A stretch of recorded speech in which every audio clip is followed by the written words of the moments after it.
Hello everyone, welcome to my channel. अगर आप हमारे चैनल पे नए हैं तो प्लीज़ हमारे चैनल को सब्सक्राइब कीजिए। सब्सक्राइब करने के बाद इसके साइड में जो बेल आइकन है उस पर प्रेस कीजिए। यहाँ आपको ऑल का ऑप्शन मिलेगा, उस पर सेलेक्ट कीजिए सो दैट हमारे नए वीडियोस की अपडेट आपको मिलती रहेगी। हमारे वीडियोस देखने के बाद उन्हें लाइक कीजिए, शेयर कीजिए सभी के साथ। शेयर करने के बाद प्लीज़ नीचे जाके कमेंट करके बताइए कि आपको हमारे वीडियोस कैसे लगे। Thank you so much. Hello students, good morning to all of you. Myself JP sir and you are watching this channel. Okay students, in the previous lecture we have learned about models, and in the previous lecture I have taught you how many kinds of models in English. Okay, once again I am repeating this. Okay, so what are they? Okay, they are will, shall, can, could, may, might, must, would, should, ought to and dare. Okay friends, so I hope ये topic आप लोगों ने complete अच्छे से तैयार किया होगा. Okay, now we are going to start our new topic and its name is could. Okay, so in the last lecture I have taught you that what's the meaning of can and what's the use of can. Okay, so now today we are going to start our new topic and which I have told you before some time, and that is could.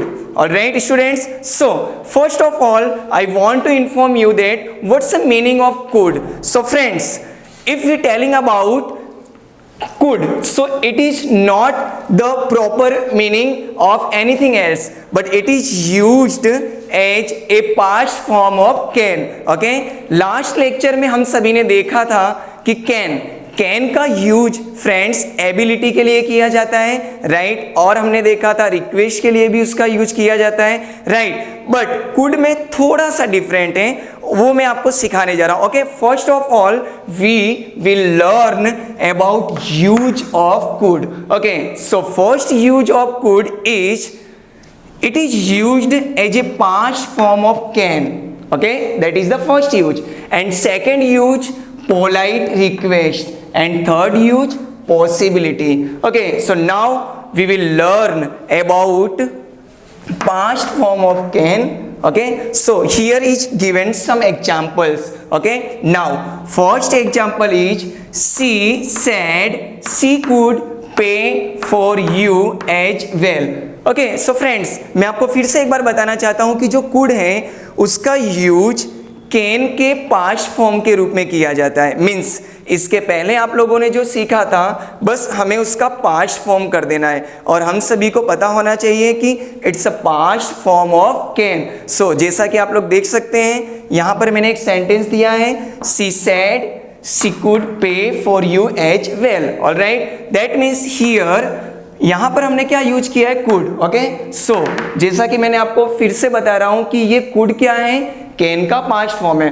Okay, so she said उसने कहा, she could पे वह भर सकता है, for you आपके लिए, anything else pay means चुकाना. ओके, एज वेल अच्छे तरीके से. Alright, so I want to tell you it's a past form of can. Now second sentence. Okay, here you can see it is also used as polite request. Okay, so यहां पर मैंने एक sentence आपको दिया है, could you please lend me this book. That means हम किसी से पोलाइट रिक्वेस्ट कर रहे हैं, राइट, विनम्रता पूर्वक हम उससे निवेदन कर रहे हैं, could you please lend me this book. That means क्या आप मुझे ये बुक दे सकते हैं, ऋण के तौर पर समझिए या उधार के तौर पर, राइट. सो हम उससे क्या कर रहे हैं, पोलाइट रिक्वेस्ट कर रहे हैं. And now the third use of could is possibility.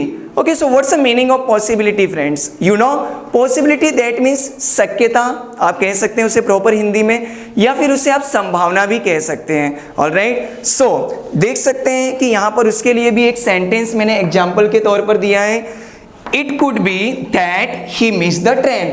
That means he could be. That means हो सकता था that कि he missed the train, कि वो ट्रेन को मिस कर दिया. That means यहाँ पर वो क्या है, पॉसिबिलिटी है कि वो ट्रेन को मिस कर सकता था. Okay friends, so I hope कि यहाँ तक आप लोगों को कंप्लीट समझ में आया होगा। और फिर से एक बार मैं आपको कहना चाहता हूँ कि अगर किसी भी लेक्चर में आपको किसी भी प्रकार की क्वेरी या कोई भी प्रॉब्लम है सो प्लीज़ कॉन्टेक्ट मी। और अगर हमारे लेक्चर आपको पसंद आ रहे हैं so please like, comments and share. Okay, thank you so much.